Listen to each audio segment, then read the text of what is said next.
When someone with an avoidant attachment style finally realizes they've lost you, the shift inside them is powerful. For so long, they may have pushed you away, acted distant, or taken your presence for granted. But the moment they feel your absence, the reality hits harder than they expected. And in that moment, something changes. Today, we're breaking down exactly what happens when the avoidant realizes they've lost you. When an avoidant realizes they have lost you, the very first thing that hits them is an unexpected wave of regret and confusion, because for so long they trained themselves to believe that closeness was suffocating and intimacy was something to be kept at a safe distance. They convinced themselves that pushing people away was the safest way to protect their independence. And yet, when you finally step away and they are faced with the silence they created, the regret arrives like a storm. They replay the small choices they made, the texts they ignored, the moments when they pulled back instead of leaning in. And for the first time, those actions do not feel like victories of self-protection, but mistakes that robbed them of something meaningful. They begin to wonder why they could not allow themselves to enjoy what they had. And the confusion deepens because their entire identity is built on needing space. But suddenly the space feels empty rather than freeing. The wave of regret is powerful because it comes with realization of missed opportunities. The dinners they cancelled because they did not feel like dealing with closeness, the way they avoided conversations that could have built intimacy, the moments when you reached out for reassurance and they stayed distant thinking it was no big deal. All of these memories pile up, and in that pile they see the picture of a person who tried to love them despite their walls, and they recognize how easily they dismissed that effort. And the confusion grows stronger because they thought losing you would mean relief. But instead, it feels like loss that gnaws at them in quiet moments. They begin questioning themselves in ways they never have before because avoidants often pride themselves on not needing anyone, and now they realize they did need you more than they admitted. But that need only comes into sharp focus when you are no longer there to fill it. They regret the ease with which they assumed you would always be there because for so long you carried the weight of patience, you tolerated their distance, you softened when they hardened, and they mistook that for permanence. When you finally walk away, they are forced to confront the truth that love and presence are not guaranteed, and that realization slices through the comfort of avoidance, leaving them unsettled. What intensifies this feeling is how sudden the emotions feel to them. They are not used to sitting with regret. They are not used to acknowledging loss. So the internal conflict is sharp. They feel regret but cannot fully process it. They feel confusion but cannot explain it even to themselves. They may distract themselves with work, with friends, with hobbies, but no matter how much they try, the thought of you keeps sneaking back in. They feel a pang when they see something that reminds them of you, or when they remember the sound of your voice. The regret is not just intellectual, it is visceral. They feel it in their chest, in the pit of their stomach, and it lingers. This regret is complicated by the fact that they are not always ready to act on it. They may not come running to fix things right away, but inside they are spiraling through what ifs. What if I had let them in more? What if I had just told them how I really felt? What if I had been braver in showing affection? These questions circle endlessly, feeding the confusion and pulling them into deeper reflection about how they behaved with you and how their avoidance was not strength, but fear disguised as independence. In those private moments, they start to recognize the cost of their patterns. Because losing you is not just about losing a partner. It is about losing the chance to grow, the chance to step into vulnerability, the chance to learn what true intimacy feels like, and the weight of that hits harder than they ever imagined. And so the regret keeps coming in waves, sometimes subtle, sometimes overwhelming, but always present, always whispering the same truth, that they had something rare and they let it slip away. When an avoidant realizes they have lost you, they begin to replay memories and notice the things they once dismissed, because while you were with them, those gestures seemed ordinary and easy to overlook. They may have brushed off your effort to plan something special. They may have ignored how much thought you put into remembering the small details of their life. They may have seen your patience as something that would never run out, and your willingness to understand them as something they did not have to earn. But when you are no longer there, the absence magnifies what was once invisible. Suddenly, the little routines you created together replay in their mind like fragments of a movie: the way you greeted them, the way you laughed at their jokes, the way you reassured them in moments when they seemed detached. All of those memories return with a new weight, and they start to see that what they dismissed was actually the glue that held the connection together. It becomes a cycle of reflection. They go through moments of their past with you and notice things differently. The dinners they once complained about now seem like comforting rituals. The times you checked in on them when they pulled away now appear as acts of care that no one else has offered with the same consistency. They begin to see the depth of your effort, not as something to be taken lightly, but as something they may never find again in the same way. And in that realization comes a painful contrast.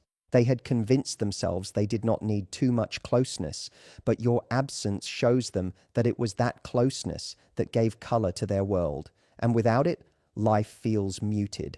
They recall moments where they dismissed your feelings or acted as if your need for reassurance was unreasonable, and now they see that you were simply asking for a level of connection that would have only made the bond stronger.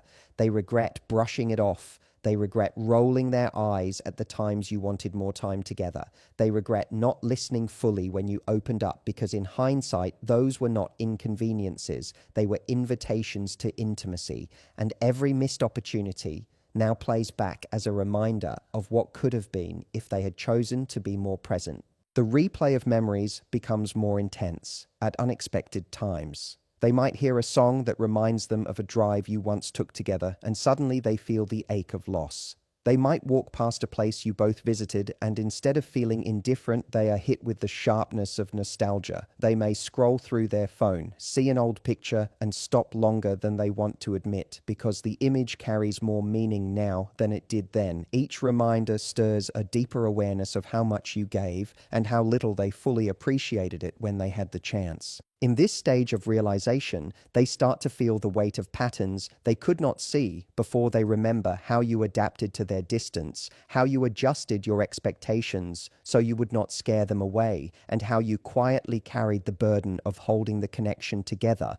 They recognize that you did more than your share, and yet they convinced themselves it was normal. They thought that you being there was permanent, so they did not value the work you put in. And that blind spot now feels like a haunting truth, because no matter how much they want to rewind, they cannot relive those moments or undo their dismissiveness. This shift in perspective also makes them question their choices, because every time they revisit the past, they are confronted with the possibility that things could have been different. They wonder what would have happened if they had responded with more openness instead of retreating, if they had chosen to appreciate instead of critique, if they had leaned into closeness instead of resisting it. The memories that once felt safe and simple now feel like proof of what they lost, and proof of how their avoidance cost them something precious. They cannot stop their mind from going back, because absence amplifies the details of what once seemed unimportant. And so they replay again and again the tone of your voice, the way you made them feel supported, the small ways you showed care that they once took, as given every memory becomes a reminder that love was offered to them in ways they did not know how to receive. And now those offerings are gone, replaced by silence and distance. And it is in that silence that they finally notice how much those small moments mattered. When an avoidant realizes they have lost you, they begin to struggle with a sudden fear of being replaced, because for so long they convinced themselves that they were in control of distance and intimacy. They told themselves that if they pulled away, it would not matter. They could always come back and you would still be there waiting. But when the reality sets in that you are truly gone, the fear creeps in that someone else could now have what they once dismissed. They picture another person stepping into the role they never fully appreciated. And the thought begins to eat away at them, because it is not just about losing you. It is about losing the unique version of you that showed up for them. The patience, the care, the loyalty, the effort that they never thought to value. feels terrifying when imagined in someone else's hands.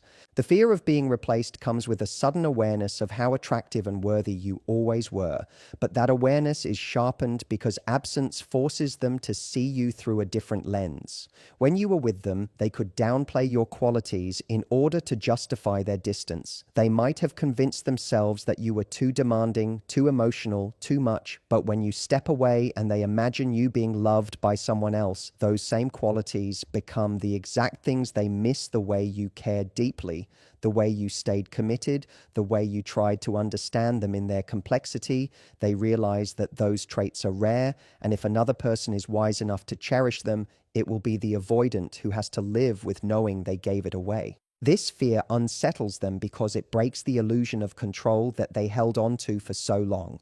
Avoidance thrives on the belief that they can keep love at arm's length without consequence. But the idea of being replaced forces them to confront the truth that no one is irreplaceable and love does not wait forever. They may scroll through your social media quietly lurking to see if there is someone new. They may ask mutual friends about your life under the guise of curiosity, but underneath it is the desperate need to know whether their place in your heart has been filled by someone else. Every smile you show in a photo, every outing you post, every hint that you are moving forward intensifies that fear because they realize that you are not frozen in time waiting for them. You are healing and growing and potentially finding happiness without them. What makes this fear so sharp is the recognition that they cannot easily return to reclaim their space because avoidance often creates damage that cannot be undone. They know they hurt you with their distance. They know they made you question yourself. They know they tested your patience. And when they picture someone else benefiting from the lessons they refused to learn, it cuts deeply. They imagine another person receiving the softer version of you, the one that waited, the one that tried, and they know that version may no longer exist for them because they exhausted it, and now someone else may receive the best of you while they are left with only the memory. This fear drives them into a conflict. They want to act, but pride holds them back. They want to reach out, but they are terrified of finding out you have moved on. The very idea that someone else could give you the security and consistency they never offered stirs jealousy, but also regret, because it forces them to acknowledge that they had the chance to provide those things and chose not to. And now it may be too late. They wonder if they could ever compete with a person who meets you with openness and certainty when all they offered was hesitation and retreat. The fear of being replaced lingers in quiet moments when they least expect it, when they lie awake at night replaying the thought of you in someone else's arms, when they drive past places you once visited and imagine you revisiting them with someone new, when they remember how you looked at them with trust and realize someone else may now receive that same look. The fear does not go away easily because it comes from the recognition that you are desirable, that you are valuable, that you are someone worth keeping. And while they may not have treated you that way in the past, the thought of someone else realizing it first fills them with a sense of loss they can no longer ignore. When an avoidant realizes they have lost you, they often attempt subtle ways to regain your attention because direct vulnerability feels too exposing for them, and reaching out in a clear and open way would mean confronting the very feelings they have spent their lives trying to suppress instead of admitting regret. Openly, they begin with small actions that appear casual on the surface but are layered with deeper motives. They might send a short message that seems harmless, like checking in on something trivial, but beneath it lies the question of whether the door to you is still open. They may react to your social media posts, not with anything grand, but with just enough of a presence to remind you that they are still there, watching. They may find excuses to cross your path, perhaps through mutual friends or through situations where they know they might run into you. And every move carries the subtle undertone of testing whether your attention can still be drawn back toward them. These subtle attempts are their way of protecting themselves from the sting of outright rejection, because by making it look casual, they give themselves a shield. If you do not respond, they can tell themselves they were only being friendly if you do respond. It feeds their hope that not all is lost, and this dance of indirect communication becomes a way for them to edge closer to you without risking the full exposure of admitting they miss you.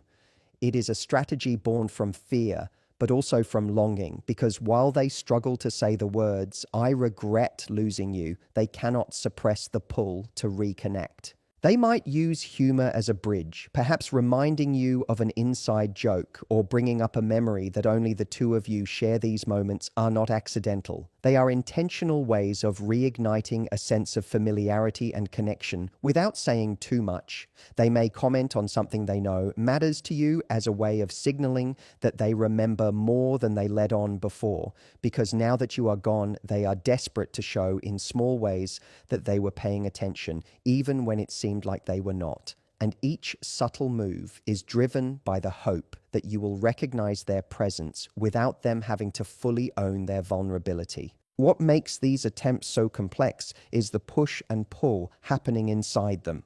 On one hand, they want you to know they are still thinking about you, but on the other hand, they fear what it would mean to admit how deeply they care, so their actions often look inconsistent one moment. They are reaching out in ways that suggest closeness, and the next moment they retreat again into silence, leaving you wondering what their intentions truly are. But behind that inconsistency is their internal war. They cannot stay away entirely because the loss feels too heavy, yet they cannot fully step forward because that would require dismantling the very defenses that shaped their attachment style. In many cases, their subtle gestures can escalate into more noticeable efforts over time. If they sense that the small moves are not enough to hold your attention, they may suddenly show interest in things they never cared about before simply because they know it connects to you. They may reach out under the guise of needing advice or help as a way of creating interaction. They may even try to appear in your world more intentionally by showing up at events where they know you might be present. All of these attempts are cloaked in excuses, but the underlying motive is the same: to bridge the gap without fully admitting that they cannot stand being on the outside of your life. The subtlety also serves another purpose. It allows them to measure your reactions. Every smile, every response, every silence becomes information they use to determine whether you still care. If you respond warmly, they feel encouraged. If you are distant, they retreat again. But the very act of watching and testing reveals that they are caught between the fear of rejection and the need for closeness. And it is in this limbo that they often linger, hoping that you will do the work of reopening the door for them. These attempts can be frustrating to witness because they rarely match the level of clarity you may want from them.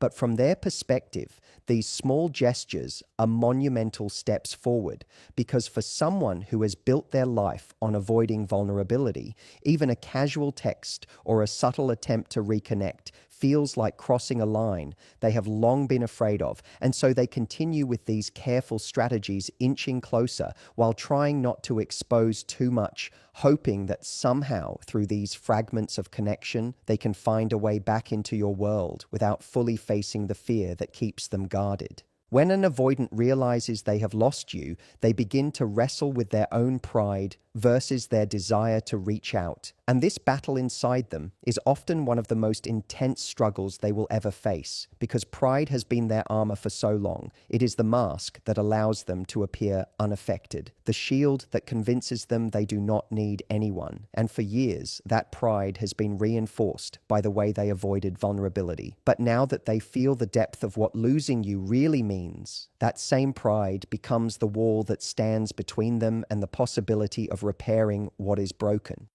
They feel the pull to call you to send that message, to admit what they feel, yet at the same time, they hear the voice of their ego whispering that to do so would mean exposing themselves to rejection and humiliation. The more they think about reaching out, the heavier the weight of this pride becomes, because they know that admitting they miss you is also admitting that they were wrong. It is admitting that their avoidance caused pain, that they could have prevented it, is admitting that all the excuses they gave for keeping you at a distance were not as valid as they once claimed. And avoidants struggle deeply with the idea of being wrong. So they hesitate, they stall, they convince themselves to wait for the perfect moment. But beneath that hesitation is the raw truth that desire is gnawing at them. They want to break the silence. They want to undo the damage, but they cannot bear the thought of putting themselves in a position where you could ignore them or worse, turn them away. This inner conflict often plays out in small cycles. One day, they will feel the courage rising inside of them. They will start to type the message or think about picking up the phone. They will rehearse in their mind what they might say, but just as quickly as the courage builds, the pride rushes back in, reminding them that they were the one who pulled away, that you might not be open to them anymore, that reaching out now could make them look weak or desperate, and so they delete the words. They never send the call, they never make, and retreat once again into silence. The tug of war between heart and ego continues without resolution.